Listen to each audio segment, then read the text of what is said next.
Alhamdulillahirabbil alamin. Allahumma shalli wa sallim ala nabiyil karim Muhammadin sallallahu alaihi wasallam wa ala alihi wa sahbihi ajmain, amma ba'du. Bapak Ibu sedaya sehat nggih? Alhamdulillah. Nggih. Nikmat Allah luar biasa besar. Bapak Ibu bisa ramai-ramai datang ke sini itu merupakan nikmat yang luar biasa. Kenapa nikmat yang luar biasa? Karena saya di sini tidak menjanjikan amplop kepada para jamaah, tidak menjanjikan proyek, tidak menjanjikan tiket gratis masuk surga. Saya tidak menjanjikan Bapak Ibu bakal bebas dari api neraka. Saya lihat-lihat juga kayaknya nggak ada snacknya. Wah, mengke. Wah. Maka Bapak Ibu kesini ini mesti karena ridho Allah Subhanahu wa Ta'ala. Nggih napa nggih? Nggih. Saya kemarin Ramadan tahun lalu itu ada yang viral di daerah Madura, tarawih jam 7, orang-orang jam 3, jam 4 udah pada datang. Ternyata diamplopi 300.000. Nggih, teng mriki wonten mboten? Mboten usah diamplopi teng mriki pun rame nggih napa mboten? Wah nggih, wong jamaah ikhlas berharap ridho Allah, ingin mendapatkan ampunan, berharap masuk surga. Mana mau diamplopi pun lewat. Maka itu nikmat iman, nikmat Islam luar biasa. Alhamdulillah jamaah Masjid Muhtadin sudah ada imannya, sudah ada Islamnya, maka kita syukuri dengan cara terus-terusan berbuat baik, terus-terusan menghindari keburukan. Setuju bukan? Setuju. Salawat serta salam selalu tercurahkan kepada Nabi kita Muhammad Sallallahu Alaihi Wasallam. Suri tauladan kita, semoga kita selalu mendapatkan kemampuan untuk mengikuti sunnah-sunnah beliau. Bapak Ibu, niki saya baru pertama kali ke sini. Ada yang udah kenal? Belum. Nah, kula niki mboten kondang kok. Ceritanya saya diundang ke sini itu gara-gara kemarin saya ngundang Kiai Januri ke masjid tempat saya. Sekarang dibales saya diundang ke sini. Padahal sing diundang Kiai Januri pun kondang, kula sing diundang mriki mong Kiai Karbitan. Janjane mboten cocok ning nggih bismillah mboten napa-napa. Perkenalkan Bapak Ibu, nama saya Hanan. Bukan Hanan yang kondang tapi Hanan yang satunya. Kalau saya ketemu namanya siapa? Hanan Ataki, mboten. Benten Hanan Ataki niku garwane kalih, kula namung setunggal. Nggih dongane mawon nggih Pak Bu. Nggih, ampun nganu lho, ampun ngendika garwa kula niki di nganu rekam. Wah, bahaya berarti. Ya, Ustadz Hanan yang dari Jogja. Saya rumah aslinya Serandaan, Bantul. Tapi saya mendapatkan tugas amanah untuk menjaga asrama di SMA Muhammadiyah 1 Yogyakarta. Jadi saya tinggalnya di Tegalrejo, nah, di kota. Kalau dari Serandaan ke sini nggih lumayan. Nggih Bapak Ibu yang dirahmati Allah Subhanahu wa Ta'ala, niki sampai jam Isya. Isya pas napa Isya molor? Isya pas. Soalnya kula biasane niku rutin ngisi teng pajangan. Isya nganti Isya pas napa Isya molor nggih? Isya mentok-mentok jam komat ngoten. Niki Isya pas napa Isya molor? Isya pas. Bapak Ibu biasanya niki pengajian serius napa pengajian mboten serius? Serius? Serius napa mboten? Campur. Nek serius kayak isine dalil. Pendapat ulama A B C D nek mboten nggih sampun santai mawon nggih. Nggih. Bapak Ibu yang dirahmati Allah Subhanahu wa Ta'ala, kita berangkat dari satu ayat Ali Imran ayat 31. Yuk ngaji bareng-bareng. A'udzubillahi minasyaitonir rajim. A'udzubillahi minasyaitonir rajim. Qul in kuntum tuhibbunallah fattabi'uni yuhibbukumullah wa yaghfir lakum dzunubakum. Bapak Ibu, kita di sini niat utamanya adalah belajar ilmu. Kenapa kita belajar ilmu? Karena kita cinta kepada Allah Subhanahu wa Ta'ala. Pak Bu, semuanya cinta Allah, nggih? Nggih. Maka kalau cinta kepada Allah, buktikan. Kalau kita cinta sesama manusia, kan nggih, buktinya macam-macam. Dikasih hadiah, diapeli, dijajake, paringi kembang, ujung-ujungnya dinikahi. Tapi kan kalih Gusti Allah benten. Kita tidak bisa memberikan kado fisik kepada Allah. Kita tidak bisa ngapeli Gusti Allah. Kita tidak bisa nembung ke Gusti Allah untuk menikah, nggak bisa.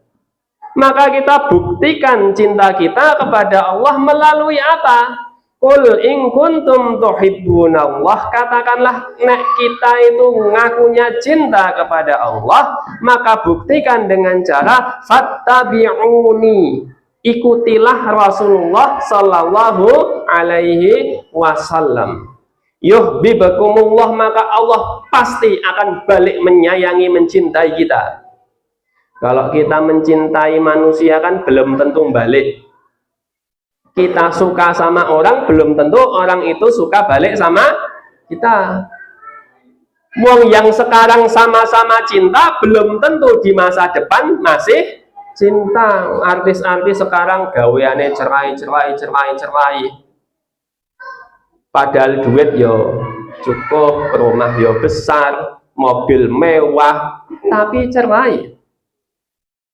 Maka kita kalau mencintai Allah dijamin yuhibbukumullah, Allah pasti balik mencintai kita, nggak mungkin enggak. Ada orang yang sakit hati gara-gara ditolak cintanya sama orang lain. Allah tidak pernah mengecewakan cinta kita. Kalau kita mencintai Allah, pasti Allah balik mencintai kita, plus ditambah yaghfir lakum dzunubakum, ditambah diampuni dosa-dosanya. Maka Pak Bu, bukti kita mencintai Allah napa? Mengikuti Rasulullah Sallallahu Alaihi Wasallam. Masalahnya ngenten Pak Bu. Kita itu kalau mencintai Rasulullah sulit napa susah? Sami nggih. Mencintai Allah, mengikuti Rasulullah niku kira-kira sulit atau mudah? Saya ngomong mudah enten mboten? Sulit napa mudah Bu Pak? Sulit. Sulitnya napa? Karena Rasulullah terlalu sempurna untuk kita, nggih napa mboten? Nggih. Pak Bu, habis ini kita sholat isya toh. Nek sholat isyanya kita ala Rasulullah berani mboten? Nah, wani mboten? Langsung praktek kita. Rasulullah niku kan di dalam riwayat sholat sampai kakinya bengkak. Bapak Ibu pernah sholat sampai kakinya bengkak? Belum ya? Kan biasanya tanda-tanda orang rajin sholat niku enten sing jidate ireng, enten sing dengkule ngapal, enten sing di bawah mata kaki kiri nggih ngapal. Enten melih sing tanda-tanda sholat rajin iku sikile pincang. Mangkat teng kantor isu-isu nopo pincang ditekoni. Napa Pak? Asam urat po? Mboten niki bar tahajud mau bengi. Enggak pernah toh? Enggak pernah. Apa rahasia Rasulullah kakinya sampai bengkak ketika sholat? Abu Huzaifah suatu saat pernah penasaran. Kemudian datang ke Rasulullah, Rasul, saya mau ikut jenengan sholat tahajud, boleh napa mboten? Monggo, silahkan. Akhirnya Abu Huzaifah makmum di samping Rasulullah. Rasulullah takbir Allahu Akbar, kemudian membaca Al-Fatihah, habis Al-Fatihah baca surat panjang, bukan surat pendek nggih. Bayangke Pak Bu, kalau misalnya Bapak Ibu di masjid ada imam yang kayak gini, Allahu Akbar, Alif Lam Mim.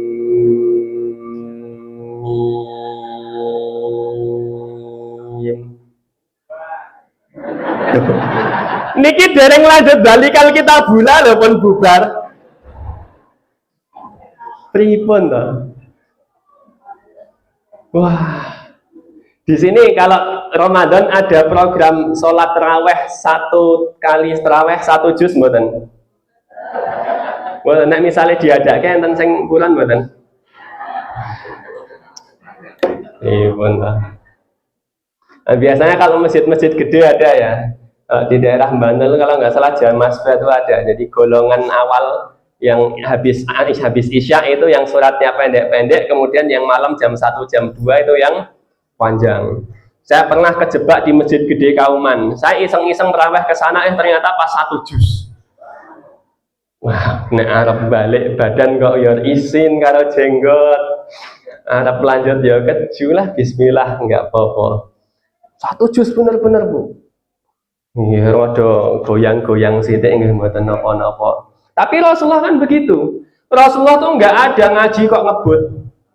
Alif Lam Mim Dzalikal Kitabul La Raiba Fihi Hudal Muttaqin, nggak ada, pelan Rasulullah. Abu Huzaifah yang jadi makmum kan pun batin. Oh iya, maklum. Rasul kok mosok tahajud kulhu, mboten level. Ana Rasul ya mesti ya Alif Lam Mim lah, Rasul kok padha karo dhewe-dhewe Masjid Al-Muhtadin. Wah, kemudian Abu Huzaifah kan kemudian keinget. Wah, dulu Rasulullah itu pernah suatu saat bilang sama para sahabat, kan Rasul pernah bilang gini, kalau imam di hadapan orang banyak maka pendek-pendek saja, tapi kalau sholat untuk diri sendiri maka panjangkan sesukamu. Pernah suatu saat ditanya, memanjangkan bacaan itu kira-kira seberapa panjang Rasulullah? Rasulullah kemudian jawab, ya kira-kira 100 ayat Al-Baqarah. Ya, panjangnya Rasulullah itu 100 ayat disampaikan. Kemudian Abu Huzaifah kan batin, paling gue 100 ayat berkuwi ruku. 100 ayat lanjut. Hingga kemudian Al-Baqarah selesai. Waghfir lana warhamna anta maulana fansurna 'alal qaumil kafirin. Dalam batinnya kan alhamdulillah baiki ruku. Lanjut Ali Imran.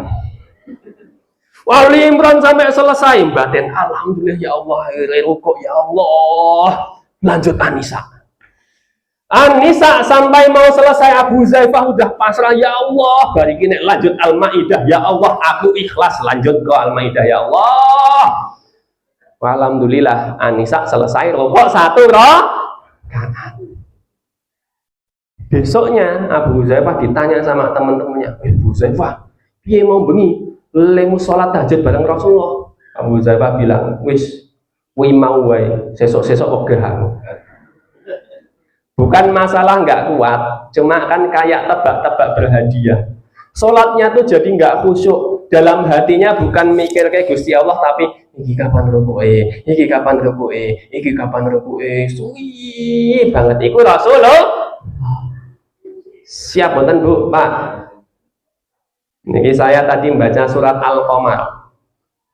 Maghrib tadi, surat Al-Qamar itu total 2 halaman. Nah, misalnya saya selesaikan pas Isya, pareng mboten? Pareng. Pon ACC nggih niki nggih. Entar niki bubar nggih adzan Isya. Adik saya dulu pernah, ya, di tempat orang tua saya itu ada imam namanya Pak Slamet.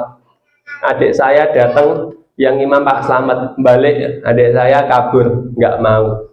Di sini insya Allah nggak ada nggih. Mboten enten nggih? Mboten dereng. Ya. Jadi Rasulullah itu kalau sholat luar biasa hebat, sedekah luar biasa hebat. Rasulullah itu kalau sedekah, kalau Rasulullah bilang mboten enten, niku berarti Rasulullah beneran nggak ada. Kalau kita ada pengemis bilang mboten enten, kira-kira mboten enten tenanan apa etok-etokan Pak Bu? Etokan nggih. Men rada sopan mawon. Rasulullah ketika hanya punya baju yang dipakai di badannya, di rumah tinggal ada satu pakaian, ada orang yang minta Rasulullah, saya minta sodakoh baju, dikasih yang di rumah. Rasulullah tinggal punya baju yang ada di badannya. Rasulullah diminta uang, Rasulullah saya butuh uang, mohon sodakohnya, Rasulullah dikasih. Makanya Rasulullah adalah orang yang paling kaya, juga orang yang paling tidak kaya. Hartanya banyak, tapi Rasulullah tidak menikmatinya. Nah, maka betul, kalau kita muluk-muluk ingin mengikuti Rasulullah, abot Pak Bu, wabot, orang mau abot banget. Untungnya Rasulullah nggak pernah memaksa kita untuk beribadah sebagaimana Rasulullah Shallallahu Alaihi Wasallam. Allah tuh kalau berfirman, fattaqullaha mastata'tum, bertakwa kepada Allah sebisanya. Maka nggak pernah Rasulullah itu memaksa sahabat untuk beribadah sesuai dengan beratnya sholatnya Rasulullah. Nggak pernah Rasulullah tuh nggak nyombong-nyombong, aku loh nek sholat nganti bengkak. Le sahabat kue le sholat dong bengkak berarti sholatmu dong bener. Nggak pernah Rasulullah seperti itu. Rasulullah ketika puasanya benar-benar berkualitas, tapi Rasulullah tidak pernah mencemooh orang-orang yang belum kuat puasa sunnah. Rasulullah ketika ngaji baca Al-Quran, ngenek sekali sholat 1 rakaat aja Al-Baqarah, Ali Imran, An-Nisa, khatam, maka ngajinya Rasulullah 1 hari bisa dibayangkan. Kalau Rasulullah sehari khatam itu sangat mungkin. Tapi Rasulullah nggak pernah nyombong kepada para sahabat. Weh sahabat kabeh yuk ngajine le bener kaya aku ngene lho. Nggak pernah. Maka orang-orang yang memaksakan beribadah berat-berat niku sebenarnya tidak sesuai dengan Rasulullah Shallallahu Alaihi Wasallam.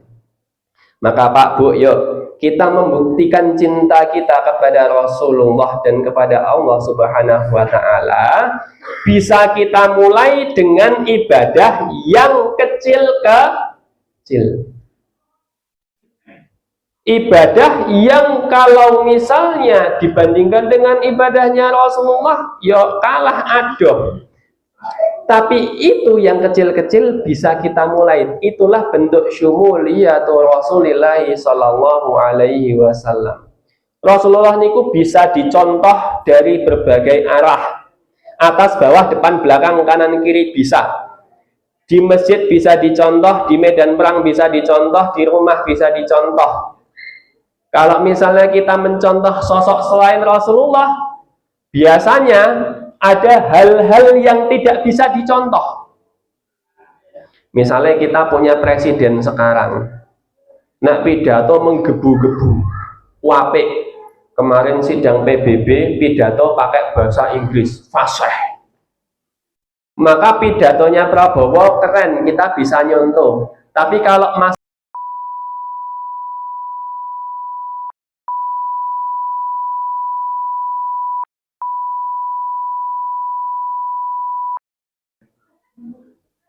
sebelumnya Jokowi keluarganya jelas,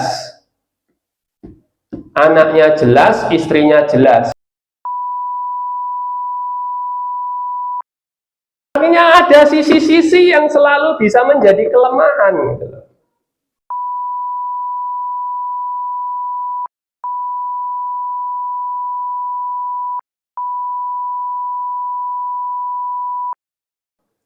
Jadi selalu ada hal-hal yang ya bisa dicontoh, ada yang enggak.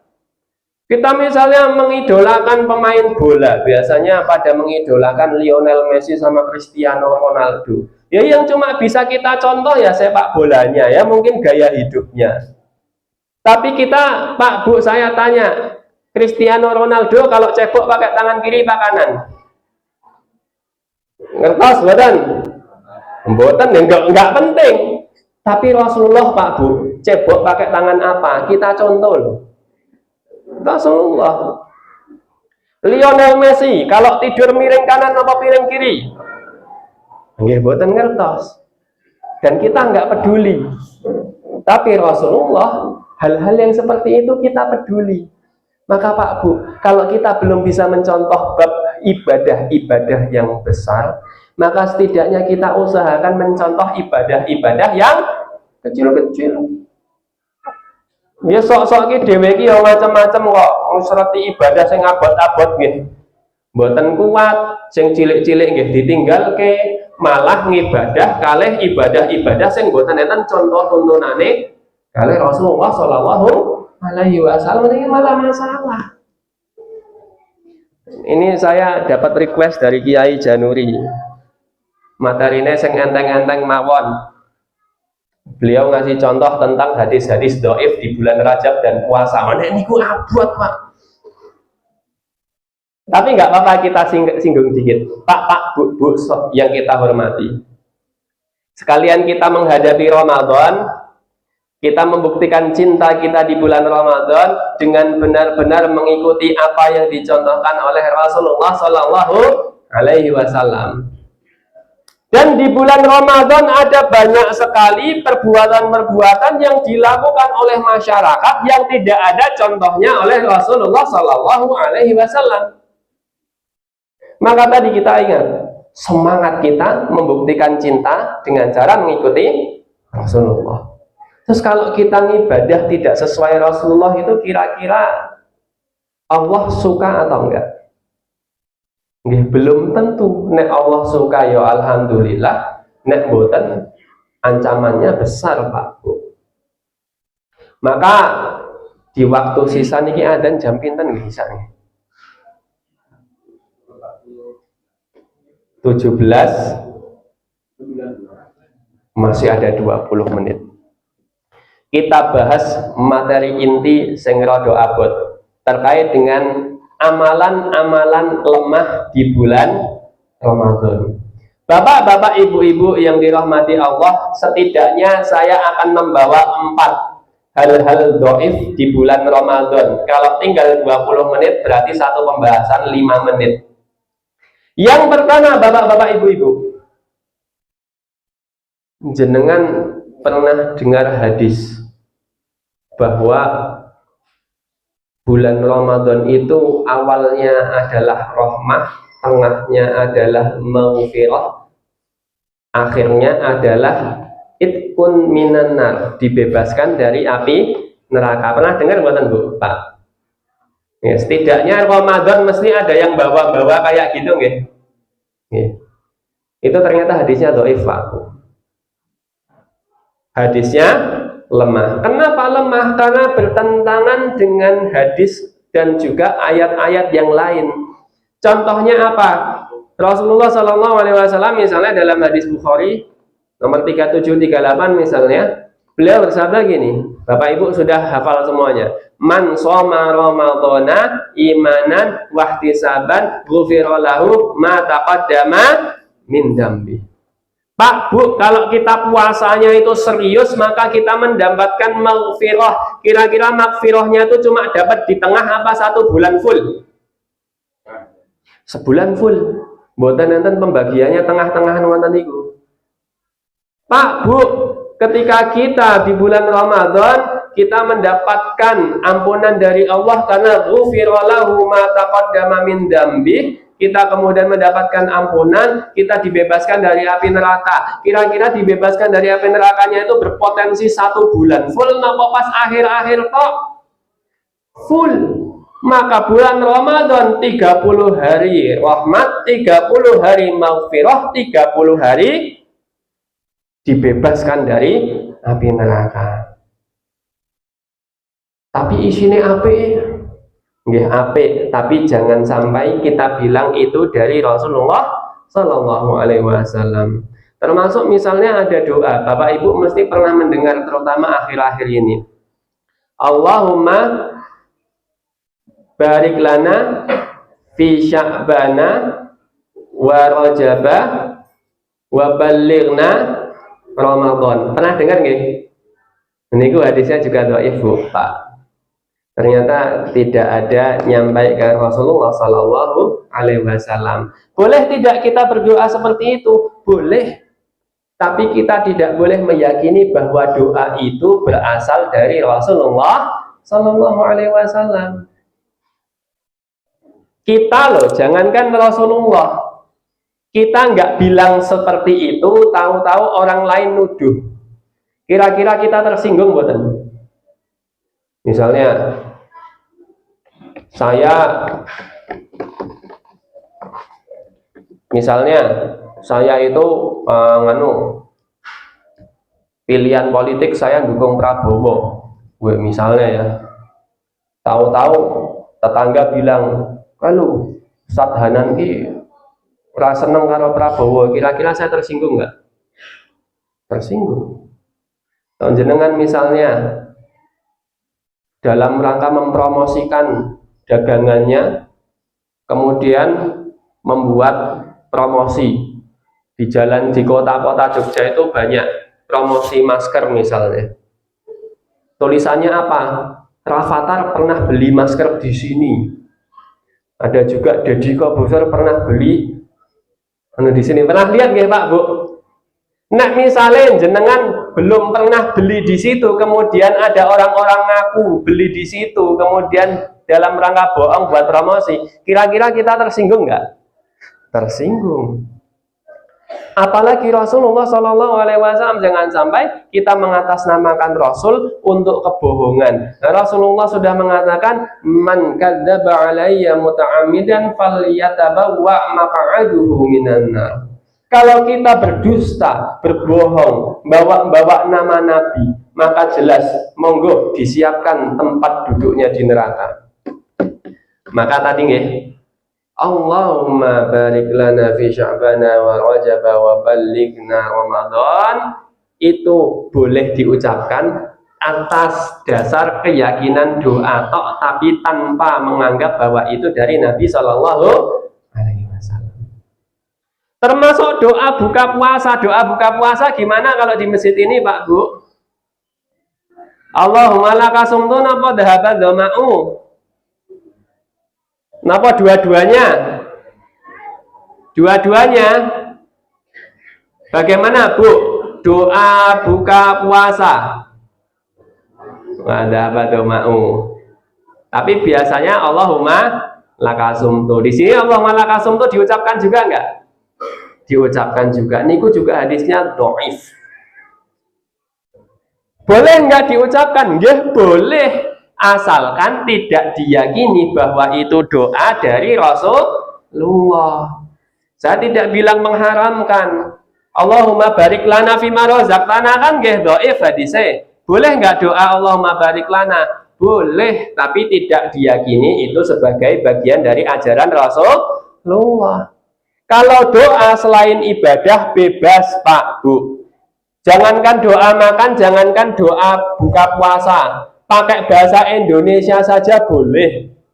Ya Allah, terima kasih karena telah menguatkan para petani menanam padi.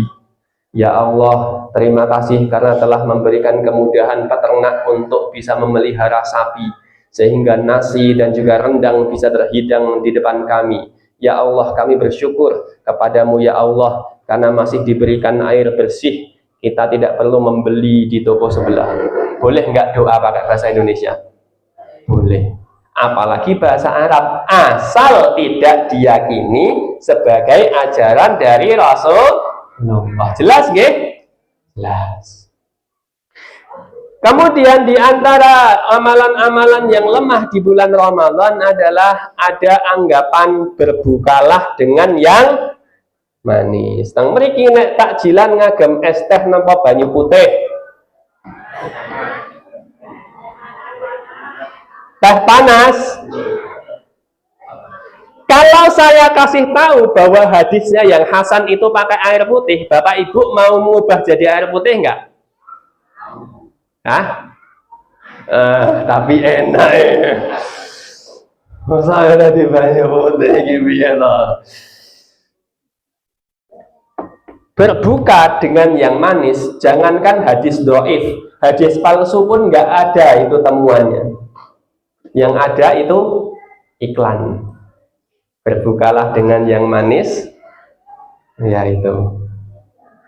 Yang ada hadisnya adalah Rasulullah Shallallahu Alaihi Wasallam berbuka puasa, pilihannya satu, pakai kurma.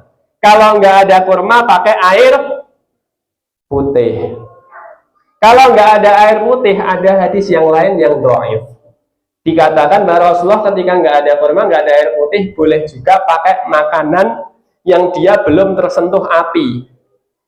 Artinya ya buah-buahan yang belum diolah. Itu juga boleh, buah-buahan segar. Maka pilihannya kalau kita mau berbuka puasa dengan hadis yang sahih, satu, kurma, dua, air putih, tiga, buah segar. Es teh niku mboten enten dalile, Bu, Pak. Maka ketika kita tadi sudah membahas kalau kita mengikuti Rasul, itu kan bukti cinta kita kepada Allah. Pak, Bu, mau nggak kita buktikan cinta kita kepada Allah dengan cara buka puasa pakai air putih? Abot nggih? Abot nggih? Tapi nek nganggo banyu putih ki ning weteng rasane ra wareg nggih. Nggih, paham nggih. Nggih. Secara sains, Pak, Bu, kurma sama es teh itu sama-sama manis, iya. Tapi tidak bisa dibilang bahwa buka puasa dengan kurma adalah buka puasa dengan yang manis. Buka puasa dengan kurma setidaknya ada dua komponen di dalamnya. Satu, manis, iya. Dua, ada seratnya, Bu, Pak. Serat niku nopo? Bayangannya ngenten, Pak, Bu. Kalau kita misalnya buka puasa pakai es teh ataupun teh manis, habis itu makan nasi, habis itu makan snack, kue misalnya, itu makan makanan yang tidak memiliki serat. Kalau makanan tidak memiliki serat, artinya dia cepat berubah menjadi gula di dalam tubuh. Kalau kita gulanya itu di dalam tubuh banyak, maka kita akan memicu hormon namanya insulin. Yang biasanya diabetes disuntik niku nggih. Begitu muncul insulin, maka insulin bertugas untuk menurunkan gula di dalam darah. Gula diubah menjadi lemak. Intinya yang pertama, teh manis niku berpotensi nggawe lemu. Nek kurma benten, Pak, Bu. Buah-buahan beda. Di sana ada namanya serat. Jadi mengubah kurma menjadi gula itu lama. Jadi yang diubah dikit-dikit. Ya, karena diubah jadi gulanya dikit-dikit, ya dipakai buat sholat, dipakai buat pulang ke rumah, dipakai buat ngaji, tenaganya kepakai. Kalau teh langsung jadi tenaga, nggak kepakai, langsung jadi lemak. Habis itu gampang lapar lagi. Ujung-ujungnya makan lagi. Berbeda dengan kalau kita makan kurma, makan buah, makan sayur. Saya nggak perlu menjelaskan saintifiknya, gampangnya ngenten, Pak, Bu. Buah, sayur, kurma niku mboten gampang ngelih. Diubah menjadi tenaganya dikit-dikit. Makanya sehat. Ya, nah ini monggo takmir nganu yang bahas kira-kira mau melaksanakan hadis berbuka puasa dengan kurma dan air putih napa mboten. Dan misalnya mboten nggih sampun, mboten napa-napa, sak isane kan mboten maksa nggih, Pak, Bu nggih. Nggih. Itu lemah. Yang ketiga, Pak, Bu, ketika kita ketika kita sahur, kemudian masjid sudah adzan, Pak, Bu, memiliki keyakinan kalau kita sahur dan sudah adzan, boleh nggak dilanjutkan makan dan minumnya? Boleh nggak, Mbak? Ada yang boleh, nah ada yang enggak. Saya benar, saya pundi. Ayo. Yang mengatakan boleh, hadisnya dikatakan Jika misalnya kamu sahur kemudian mendengarkan azan, maka jangan turunkan tempat makanmu hingga semua kemudian selesai urusan makannya. Yang mengatakan tidak, dalilnya kulu washrabu hatta yatabayyana lakumul khaytul abyadu minal khaytil aswadi minal fajr. Kita makan dan minum itu sampai waktu subuh. Kalau udah waktu subuh nggak boleh makan lagi. Hadisnya yang pertama tadi sahih, dalil yang kedua dari Al-Quran. Kemudian mana yang betul? Yang betul adalah hadis yang ketiga, yang kedua. Dikatakan demikian, seperti ini Pak Bud bunyinya. Kalau engkau mendengar Bilal bin Rabah mengumandangkan azan, maka teruskan makan sahurmu. Tapi kalau engkau mendengar Ummi Maktum mengumandangkan azan, maka hentikan makanmu. Ini hadisnya sahih. Jadi maksudnya apa Pak Bu? Boleh nggak kita makan pas adzan? Boleh pas adzan pertama. Nek pun adzan tenanan mboten pareng. Ayo. Berarti Masjid Muhammadiyah nggih? Salat subuh sudah mundur 8 menit? Sudah nggih? Maka Bapak Ibu, kalau Bapak Ibu mendengar azan pemerintah, maka masih boleh untuk makan. Kalau sudah mendengarkan Masjid Muhammadiyah ini azan, maka ada bakmi, indomie, nasi, air, segala sesuatu yang ada di mulut wajib untuk dikeluarkan, tidak boleh dilanjutkan. Wonten nggih? Mboten enten kok urusane nanggung. Nanggung itu kalau adzan pertama. Kalau kita ya anggap aja adzan pemerintah, ngoten nggih. Tapi kalau sudah adzan versi Muhammadiyah wajib mandek dan wajib untuk berhenti, tidak ada apapun yang masuk ke mulut, termasuk sisa-sisa bumbu Indomie yang ada di mulut kita. Nah, misalnya jenengan niku sholat subuh, Allahu Akbar. Kemudian kok gurih. Batal mboten nek dilek, Bu, Pak? Batal.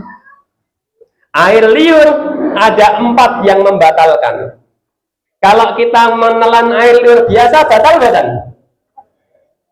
Enggak ya, enggak batal. Tapi ada 4 kondisi air liur itu batal kalau diminum. 1, air liurnya orang lain. Mboten usah dibayangke sing macem-macem. Pak Bu, kita ciuman sama suami istri niku batal mboten puasanya? Mboten. Hadisnya jelas, Rasulullah mencium Aisyah puasa, enggak batal. Neng nek le nyium niku terlalu semangat sehingga terjadi pertukaran air liur, maka di situ puasanya batal. Sing isih cilik-cilik rasah dibayangke. Ngoten nggih?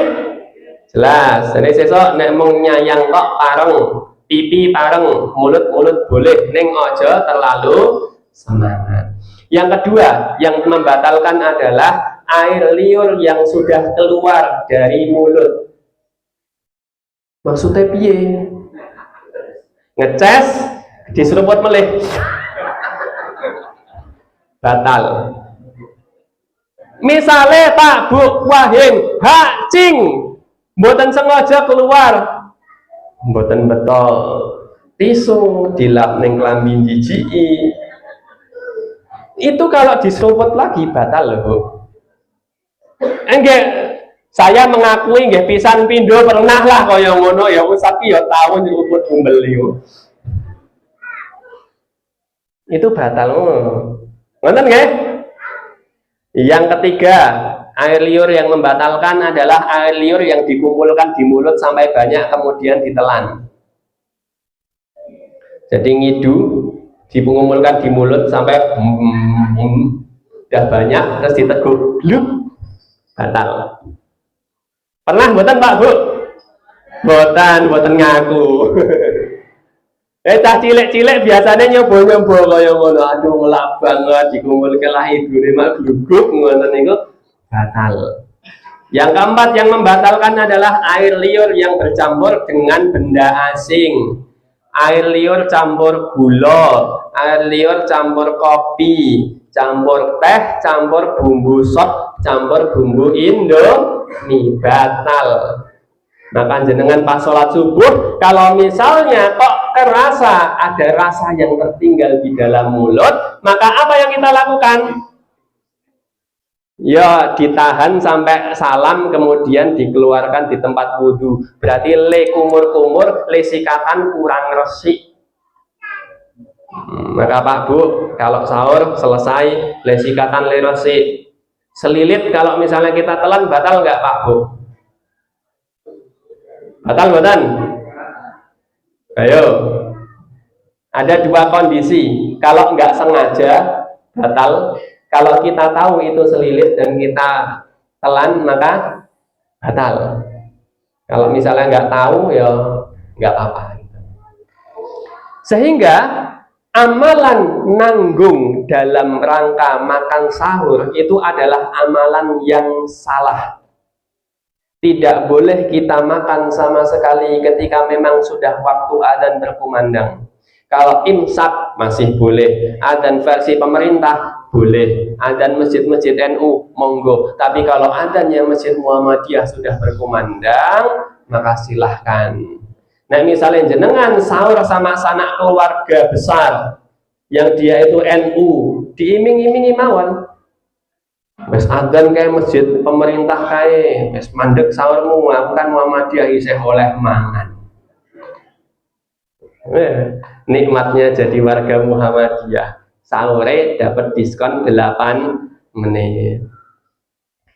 Yang keempat Pak Bu, terakhir insya Allah, di antara hadis-hadis lemah di bulan Ramadan adalah sumu tasihhu, berpuasalah maka engkau akan sehat. Ketoke apik nggih Pak Bu, ketoke apik. Tapi itu juga hadis yang dhaif. Isinya bagus, tapi pengamalannya bisa melenceng. Contohnya Pak Bu, kalau kita sakit kita puasa enggak? Enggak nggih? Kalau kita pakai sumu tasihu, berpuasalah maka engkau akan sehat. Wong meriang, aku rasa poso lah lagi meriang iki. Wah, salah. Sumu tasihu, nek jenengan meriang poso malah sehat. Kan wonten. Nah, ini pengamalan yang salah. Berpuasa menyehatkan itu betul, tapi nek meriang sudah jelas ayatnya, wa in kuntum maridon aw ala safarin fa iddatum min ayyamil ukhor. Kalau kita sakit, kalau kita perjalanan, tidak usah dipaksakan puasa, kita batal saja tidak apa-apa, diganti di hari yang lain. Puasa menyehatkan betul, tapi kita tidak boleh meyakini itu sebagai sabda Nabi Shallallahu Alaihi Wasallam. Biarkan puasa sehat itu sebagai fakta ilmiah, tapi bukan merupakan hadis dari Rasulullah Shallallahu Alaihi Wasallam. Pas nggih niki pun ada nggih. Ya, ada tanya jawab mboten nek mboten nggih sampun. Nggih. Jadi isyaknya ini mau ala Nabi Muhammad mboten? Mboten. Nggih, gampangnya sepuluh mawon mboten napa-napa. Wah, nggih.